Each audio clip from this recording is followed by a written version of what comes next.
Now, you can imagine with organizations like Section 27 and Organization Against Tax Abuse, OTA, even the IRR and the CRA, people that are critical of the government or critical of corruption, or watchdogs on corruption and so on, the government would have every reason to try and to not give those operators security clearance, and therefore undermine the organizations.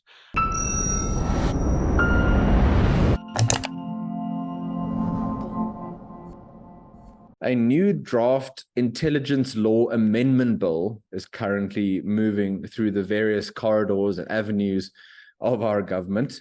Joining me to unpack this bill and its possible implications, especially for the founders of religious or other non-governmental organizations, is journalist Ivo Vegter.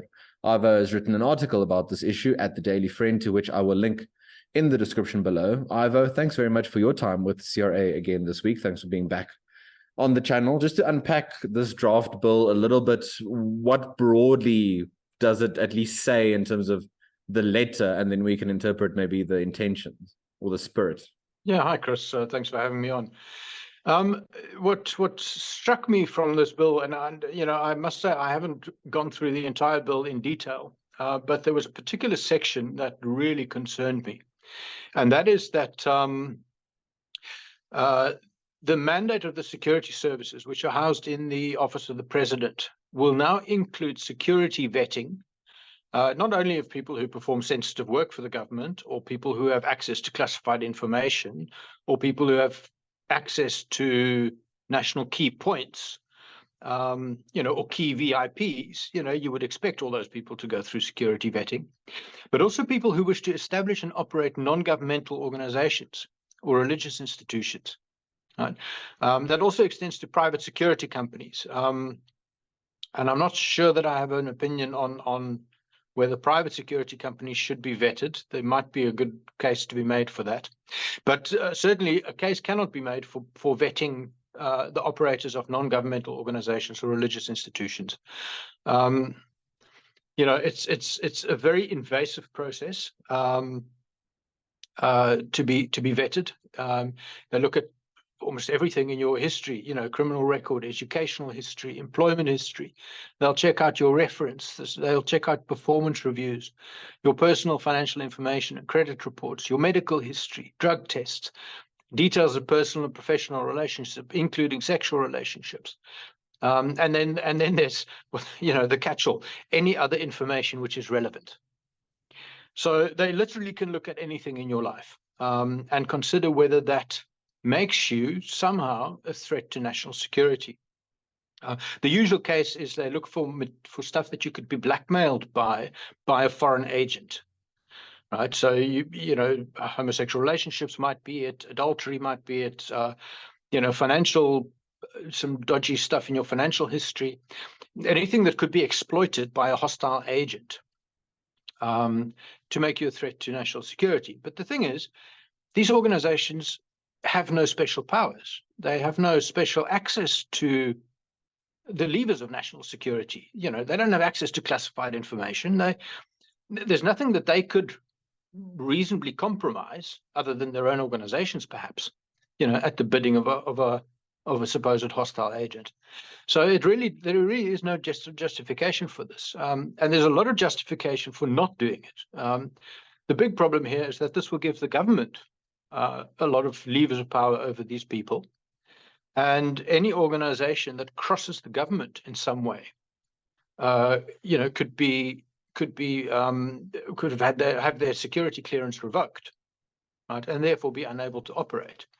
Now, you can imagine with organizations like Section 27 and Organization Against Tax Abuse, OTA, even the IRR and the CRA, people that are critical of the government or critical of corruption, or watchdogs on corruption and so on, the government would have every reason to try and to not give those operators security clearance, and therefore undermine the organizations.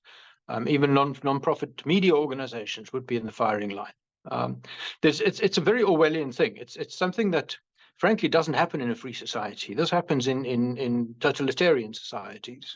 This would happen in Russia or in China, which is probably where they got the idea. This is not something that we should tolerate in a liberal society. I think it's a really, really sinister development. Ivo, just a question around national security. Does the bill sort of define that term or not? It is gaining it is a bit in vogue lately around the world, where we've got concerns around foreign governments, foreign operators, supply chains, issues of technology in the case of the US around semiconductor technology, microchips, that sort of thing.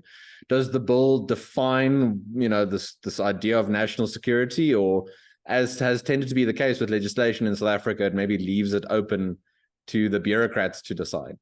Yeah, this is a pervasive problem with South African legislation. It is generally very poorly written, and very vague in terms of definitions and so on.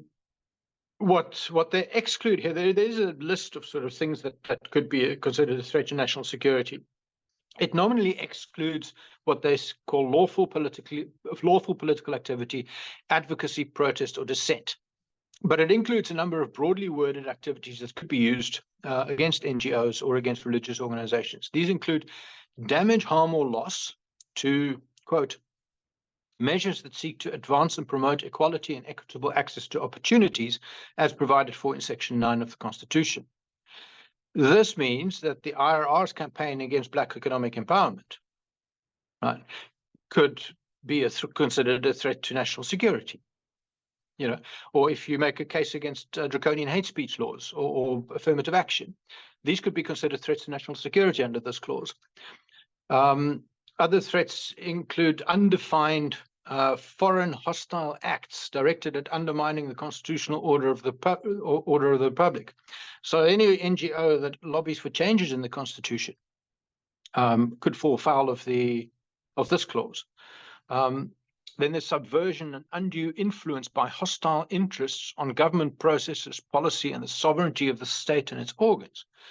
Well, this could enmesh local and international NGOs that seek to influence legislation or regulation, which might involve corruption, might involve environmental or social or political rights. This could be very widely interpreted. Your relationship with a foreign diplomat or a foreign business person, right, could compromise your security clearance in the eyes of the government. So it's really widely, it leaves a lot open to discretion. Let's put it this way. It's written in such a way that if you picked an organization that the government doesn't like, you would probably be able to find a reason to revoke the security clearance of the people who operate that organization.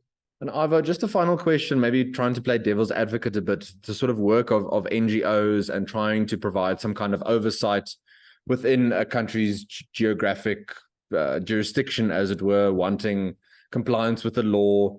You want everyone maybe to play by the same rules, as it were, to try and, advocate for that sort of transparency. You've got some NGOs with which you and I would agree, some with which we would disagree, some who do very good work. In the last few days, as we're recording, we've had more information out around South Africa's contracts with the COVID-19 vaccine producers, information that the society didn't have before. And it's a result of these activists and NGOs.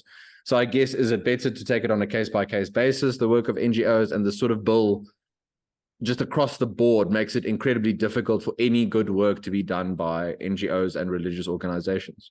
Well, that's the thing. I mean, there are certain NGOs that I consider really beyond the pale, and that I think nobody should listen to, because they are fundamentally wrong in everything that they do and say. And they have influence on the government. There are people in government who do listen to them. But the solution to that is not to somehow stymie them or revoke security clearance. The solution is to counter misinformation with better information. Because for every bad NGO there is, right, there are 10 NGOs that advocate for important social issues or provide social services like shelter or counseling or healthcare or education, clothing, food help, employment assistance. There's all sorts of charitable organizations. There's NGOs that monitor government and corporate activity for fraud, for environmental violations, for keep them honest, ensure they comply with financial rules, etc. Human rights laws. So there's so many organizations that do crucial work in civil society in South Africa, and that play a fundamentally important role in a democratic, open, free society, that we can't start looking at say, well, okay, they all need security clearance. And there already is a law, the Non-Profit Organizations Act, that looks at financial transparency, that looks at the competence of directors and so on. Make sure that these places are fairly reasonably operated, that when they collect money, they use it for what they say they're going to use it for. So there are rules by which these NPOs play. In the same way, the companies need to comply with the Companies Act. And delinquent directors cannot be appointed in companies and so on, and they have to file financial reports every year.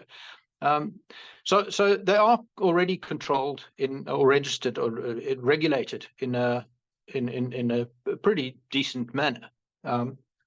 Why they would need security clearance, that is just beyond me. There really is no logical reason for that, other than extending state control over these organizations. Thank you very much for watching. A reminder, please, before you leave, to like this video if you have not yet done so. We also invite you to subscribe to our YouTube channel. And lastly, please go to our website and explore the various options available to you should you become a CRA subscriber. Until next time, this has been Chris Hattingh for the Center for Risk Analysis. Take care.